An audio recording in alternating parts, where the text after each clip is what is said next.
সম্প্রতি সামাজিক মাধ্যমে ভাইরাল হয়েছে বাংলাদেশ ব্যাংক 10 টাকার কয়েন বাজারে ছাড়ছে। ছবিটি ভাইরাল হওয়ার পর সোশ্যাল মিডিয়া ব্যবহারকারীদের অনেকে কয়েনটি নিয়ে জানতে চেয়েছেন। ফ্যাক্ট ওয়াচের অনুসন্ধানে দেখা যায় ভাইরাল ছবিতে থাকা কয়েনটি প্রচলিত কোনো কয়েন নয়। এটি বাংলাদেশে 2011 সালে আয়োজিত ওয়ানডে ক্রিকেট বিশ্বকাপের সময় বাংলাদেশ ব্যাংকের উদ্যোগে বের করা একটি স্মারক মুদ্রা। কোনো দেশের কেন্দ্রীয় ব্যাংক যখন স্থানীয় ও আন্তর্জাতিকভাবে স্বীকৃতিপ্রাপ্ত কোনো ব্যক্তি, প্রতিষ্ঠান, স্থান ও ঘটনাসমূহকে স্মরণীয় করে রাখার জন্য যে প্রতীক বা মুদ্রা নোট ছাপে, সেসব মুদ্রা বা নোটকে স্মারক মুদ্রা বা নোট বলে। বিনিময়যোগ্য নয় বলে এসব স্মারক মুদ্রা বা নোট দিয়ে কোনো প্রকার কেনাকাটা করা যায় না, কেবলমাত্র সংগ্রহ করে রাখা যায়। ওই সময় 10 টাকার ওই স্মারক কয়েনের সংগ্রহ মূল্য ছিল 3000 টাকা। বাংলাদেশ ব্যাংকের বরাত দিয়ে গণমাধ্যমগুলো জানাচ্ছে 10 টাকা সমমূল্যের ধাতব কয়েন বাজারে ছাড়ার কোনো পরিকল্পনা নেই।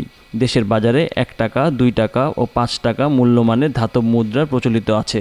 ছোট ছোট লেনদেনের জন্য সবখানে কয়েন ব্যবহৃত হয়, 1 টাকার নোট নেই। তবে 2 টাকা ও 5 টাকার কাগজের নোটও আছে ধাতব মুদ্রার পাশাপাশি। গোটা দুনিয়াতেই ধাতব মুদ্রার চেয়ে কাগজের নোট বেশি প্রচলিত, কারণ ধাতব মুদ্রার চেয়ে কাগজের মুদ্রা তৈরিতে খরচ কম। প্রাচীনকালে যখন কাগজ ছিল না, তখন ধাতব মুদ্রার প্রচলন করা হতো, বিশেষ করে রাজা জমিদারদের সময়ে।